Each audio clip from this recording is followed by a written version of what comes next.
Welcome to Issues of Contemporary Politics with Dr. Brovkin. Today, my dear friends and subscribers, I'd like to discuss what I call Russia's new war aims in Ukraine. This is quite extraordinary because these things don't happen very often. And in fact, up until now, Russia's war aims have remained pretty much unchanged since June 24, when President Putin voiced for the first time Russia's war aims. And they were, and I repeat those many, many times in many of my programs, and they were 4 provinces plus Crimea in terms of territories that Ukraine should give up, and denazification, meaning banning. At that time it meant banning of neo-Nazi detachments such as Azov Battalion and neo-Nazi Banderovite political party like Svoboda, which seized power in Kiev in 2014, and restoration of Russian language rights for Russian minorities, and the restoration of the properties and the rights of Russian Orthodox Church. That has, and of course, no NATO, no foreign troops, and limitations on the armed forces of Ukraine.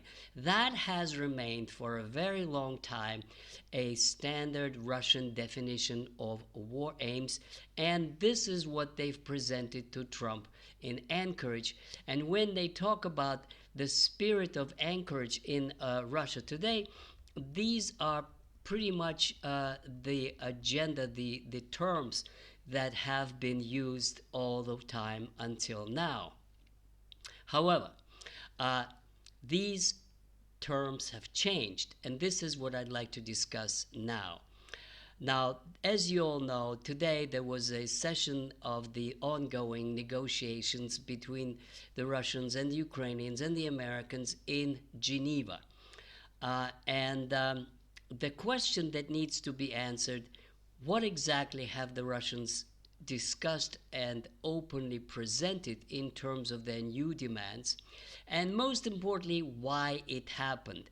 This is what I'd like to focus on, an explanation why these terms have changed, how they have changed, under the impact of what circumstances and what events in the past 2 weeks primarily that they have changed. But first, let me repeat what you probably already know, and that is the position of President Zelensky, and that is very simple: no concessions. By the way, as I have discussed in many of my preceding videos, what I predicted then is what is happening now. And the prediction back in December was that Zelensky would procrastinate, Zelensky would go and manipulate his answers and pretend like he's pleasing Trump in order to gain time but concede nothing. And this is why this is exactly what's happening. Zelensky's position: no territorial concessions at all, and then calling on Trump to show his force, to show his character, to force Russia to negotiate, to get the backing of the Europeans, and the game goes on. This is as far as the Zelensky's position is concerned. Now, as far as the and one last thing about the Ukrainian position is that Russian media sources have discussed the fact that there was a change in the Ukrainian position in terms of a difference between Budanov and Zelensky. Ostensibly, Budanov, the head of the delegation, has shown some interest in considering Russian proposals and agreeing to the territorial loss of Donbass in order to finally make a deal. But here's the most important thing that I'm coming to. The Russian position has changed, and for the first time, their new demands were presented, voiced publicly in the negotiations. So let me now turn to what these demands are, and most importantly, why they have changed. Now, the change was presented first by Foreign Minister Lavrov, and then quite repeated in several interviews by the Deputy Foreign Minister, Mr. Ryabkov. And the idea is very simple. It's trusteeship over Ukraine. Now, these simple words mean a lot. They essentially imply that Ukraine, after the end of the hostilities, should not have a government of its own.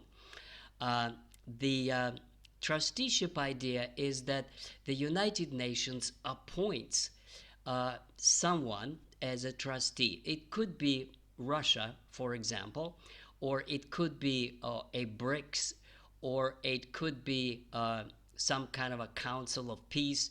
It could be a group of countries or one country or an international organization, but they actually run Ukraine. They govern Ukraine. They restore civil rights. They make sure there's rule of law. They implement whatever was agreed in an international arena or in the negotiations between the warring parties, etc.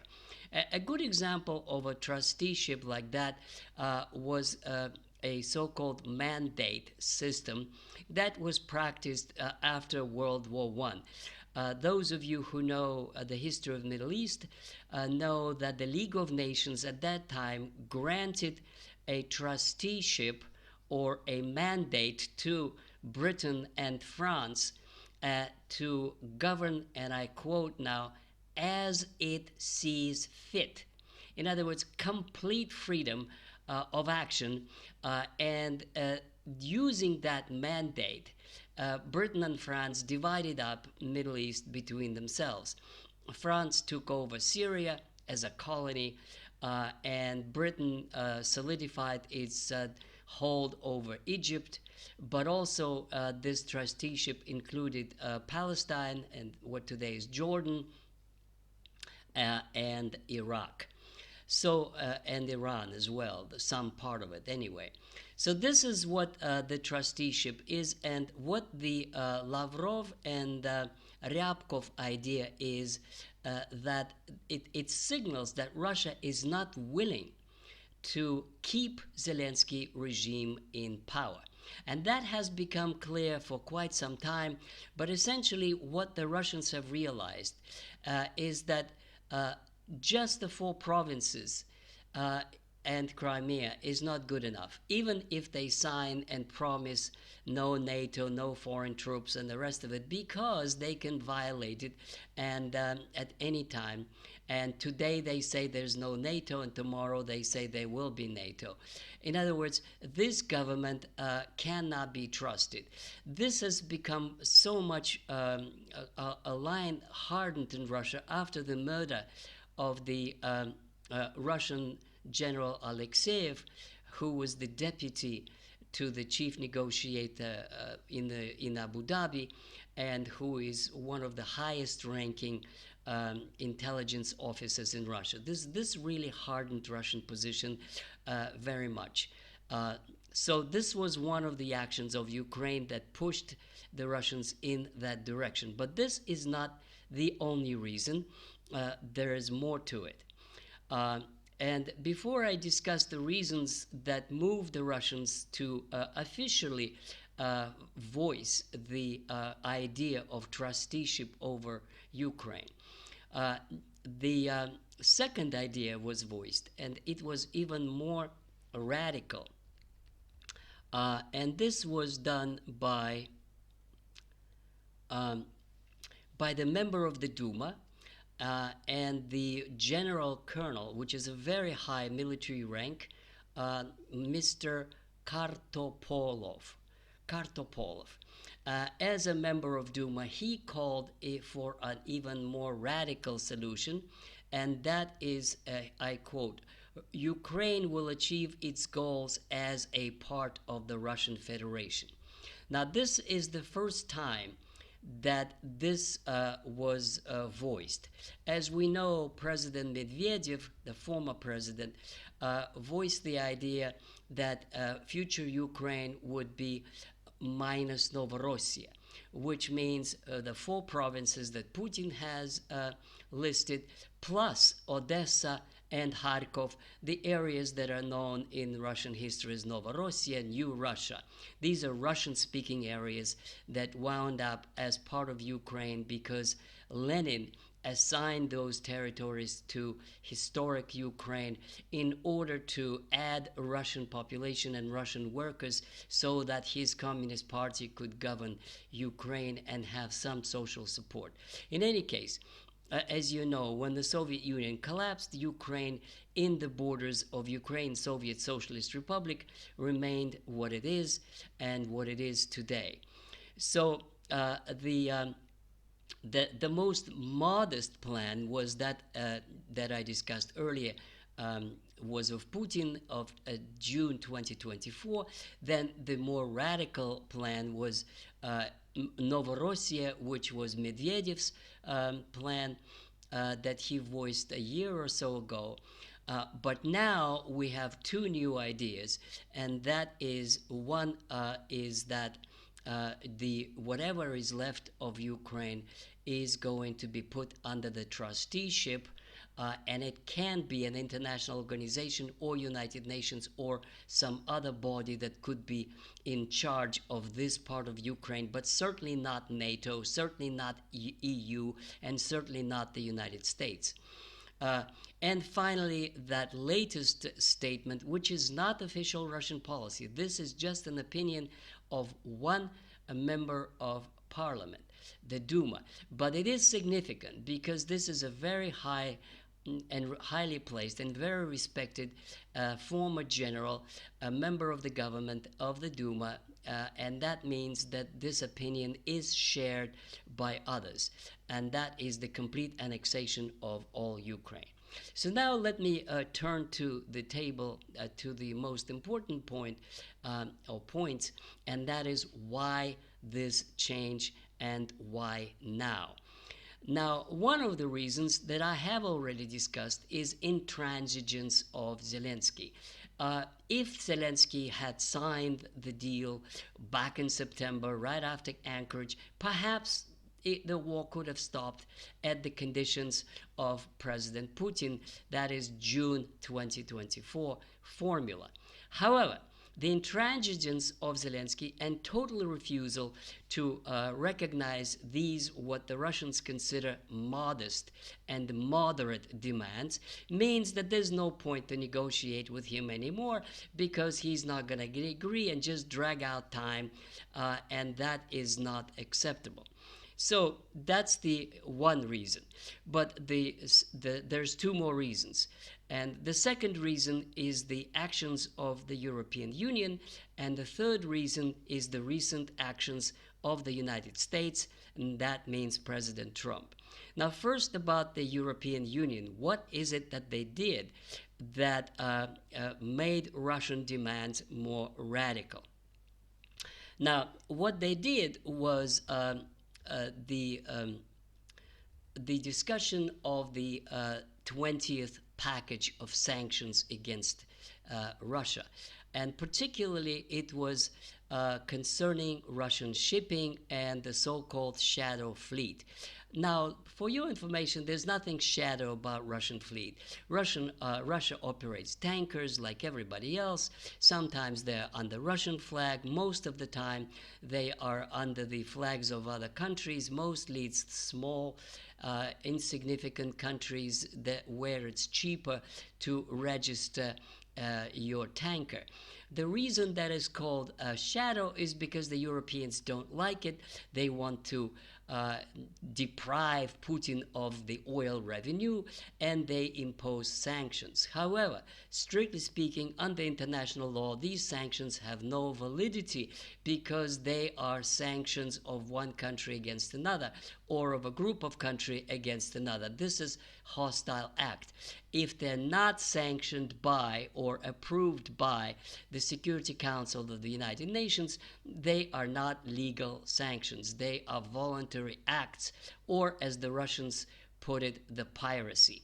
So there were several of those incidents when Russian tankers were arrested, but then they would let them go. But in recent times, they were discussing as an official policy to stop any Russian tankers or any Russian fleet, commercial fleet, going through the Baltic Sea. And also through the tankers anywhere. Now, to that, there were huge objections by Greece and Malta, because they're very much involved in ownership of the tankers. I'm not going to get too much into it, but the point is that the Russians reacted very sharply to it, both in terms of their response to the European Union and in terms of the hardening of their position on Ukraine. To the European Union, what the answer came from Mr. Patrushev, and he is the advisor. He's an intelligence officer, and he's advisor to President Putin. And what you see on your screen is the official statement, which basically says that the European Union is preparing a blockade or a siege of Kaliningrad and possibly of St. Petersburg, and that Russian response would be provided by the Russian Navy, by the Russian military escort.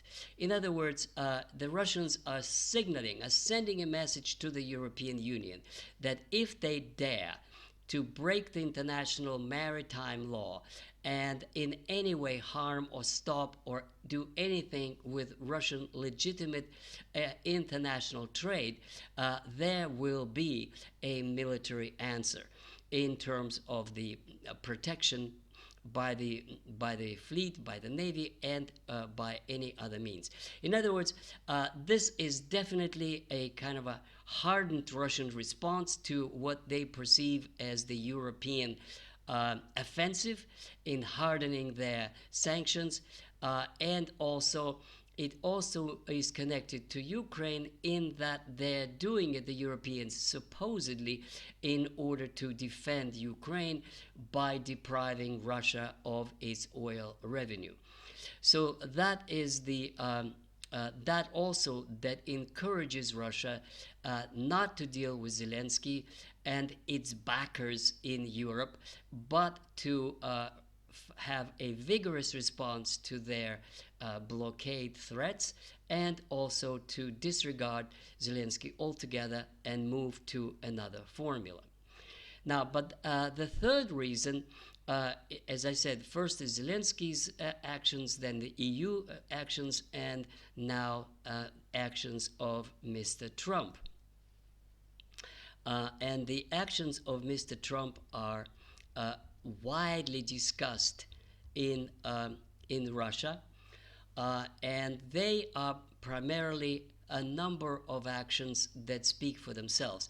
And Secretary of State Rubio, actually in his speech at Munich Security Conference, voiced those. We, he said, are advancing in Venezuela and against Cuba and against Russian ally Iran, and where he said taking action with India so that it stops buying Russian oil, and some other sanctions are considered against Russia. So he presented the United States position as similar to that of Europe in terms of providing more pressure on Russia. And so the Russians are now asking a lot of questions. They are saying, wait a second, what kind of a cooperation can we talk about, and what kind of a deal can we discuss with America, with the United States, if this is what Trump is doing? Trump's actions speak louder than his words.